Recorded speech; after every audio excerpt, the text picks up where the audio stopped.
Olá! Como é bom estar mais uma vez aqui com você. Espero que tudo esteja bem, com você, com a sua família, na sua casa. E cada vez mais nós percebemos o quanto é importante ao homem, ao ser humano, ele ter uma vida de serviço. Isto é, na verdade, o homem ele veio ao mundo para contribuir cada vez mais com a vida dos outros. Acredito que não há mais valor em viver do que sermos úteis na vida das pessoas. Não é à toa que a gente ouve grandes pensadores dizerem que o valor da vida está em servir, em que nós tenhamos que estar uns para os outros.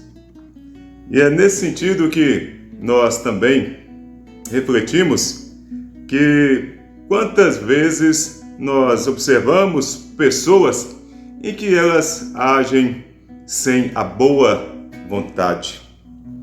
Na verdade, a boa vontade é aquela dedicação, aquele amor que envolve o nosso corpo, a nossa mente, o nosso espírito.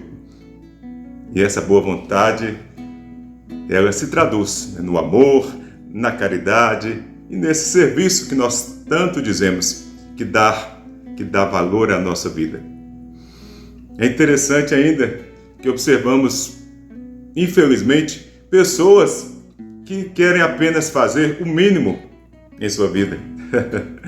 E a pessoa, nesse sentido, às vezes, ela quer, por exemplo, o estudante, às vezes com esse pensamento, ele quer tirar lá o mínimo que dá para passar numa prova.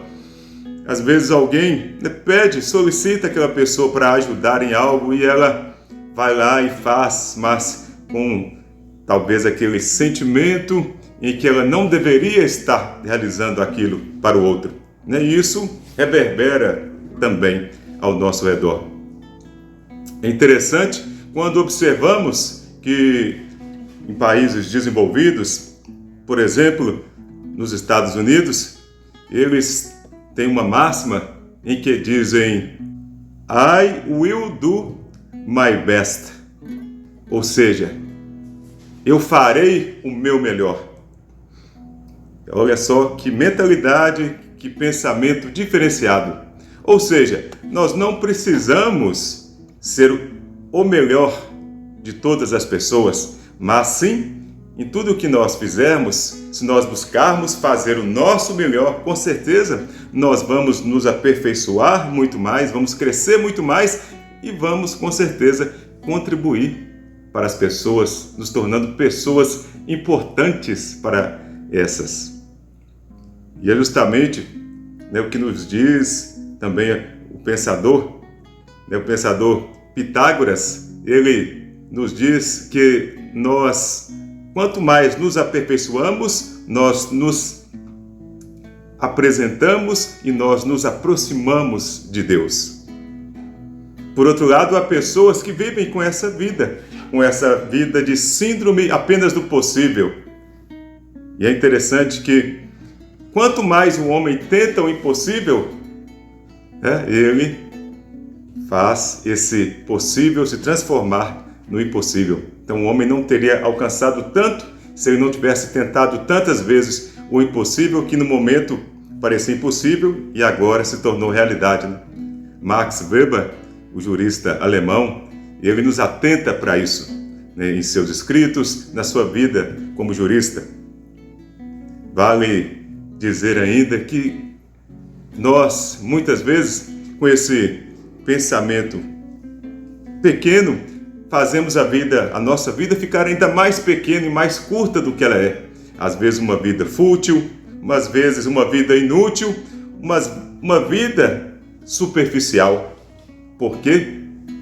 Não buscamos esse entendimento de fazer o nosso melhor sempre, de nos aperfeiçoar, de crescer, de estar atento ao que o outro necessita, de se envolver com a vida e com as pessoas. Há quem diga que isso pode ser compreendido como empatia, há quem diga que isso seria a alteridade, essa capacidade de se envolver com o outro.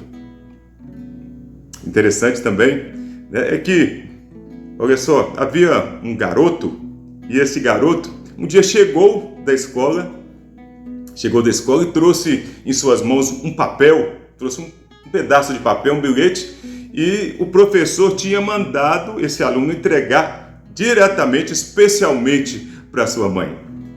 E ele correu para casa e entregou para sua mãe.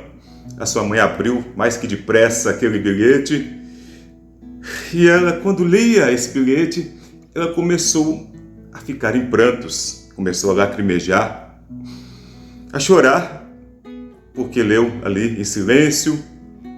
Mas ela decidiu então, mais uma vez, ler em voz alta e dizer ao seu filho, que estava ali aflito, estava ali sem saber. Ela então leu, estava no conteúdo da carta, que dizia: seu filho é um gênio. Essa escola é muito pequena para ele e não há professores aqui que estejam ao nível dele. Por isso, ensine-o você mesmo. Esta era a carta que o professor teria mandado aquele garoto entregar para sua mãe. A partir de então, né, aquele menino cresceu e se tornou, na verdade, um dos grandes gênios da sua época e para o mundo, né, por todo o tempo, para todo o tempo.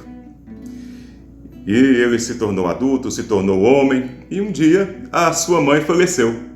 Nisso que a sua mãe faleceu, ele, quando retornou para a casa dela, estava ali arrumando as coisas da mãe, e no canto de uma gaveta, ele percebeu que havia ali um pedaço de papel guardado, parecia velho, estava ali até encardido pelo tempo, mas ele pegou aquele pedaço de papel e abriu, e ao ler, teve uma grande surpresa. Por quê?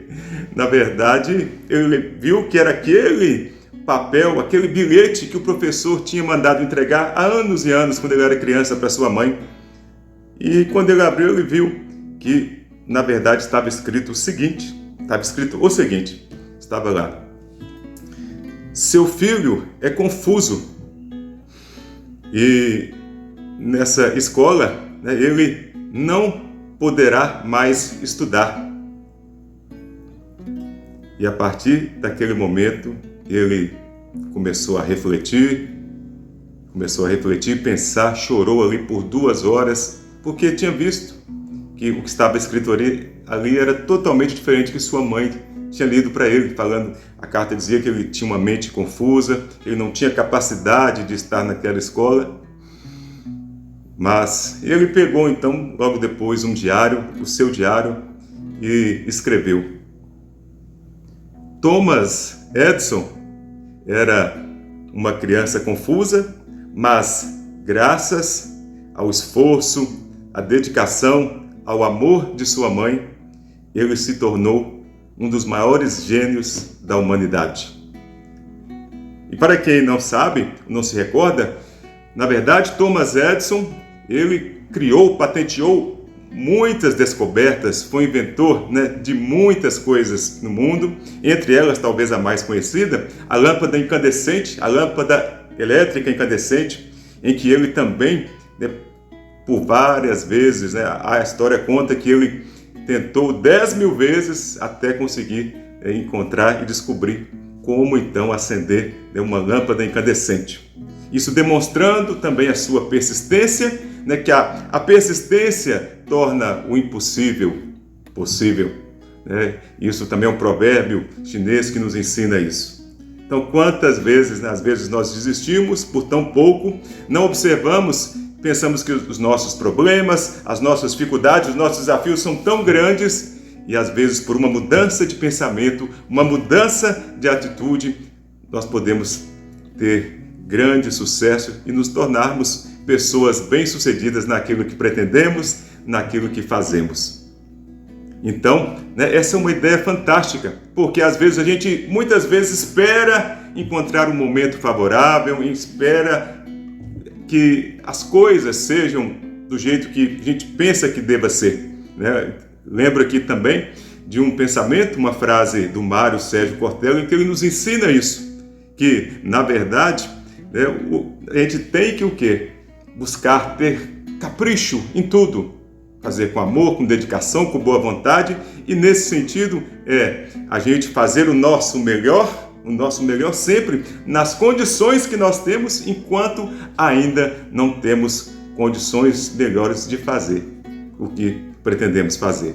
Fazer o melhor com o que temos, nas condições que temos, né? Isso é capricho, isso é fazer o melhor, né, do jeito que você é, com os recursos, com as ferramentas que você tem, até você alcançar outras condições ainda melhores.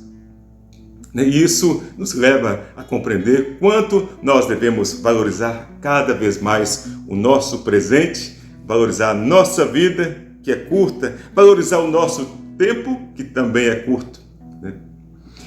Então, eu desejo a vocês um excelente dia, uma excelente semana, e nos encontramos da próxima vez aqui, se Deus quiser. Tchau, tchau. Até mais. Fiquem com Deus.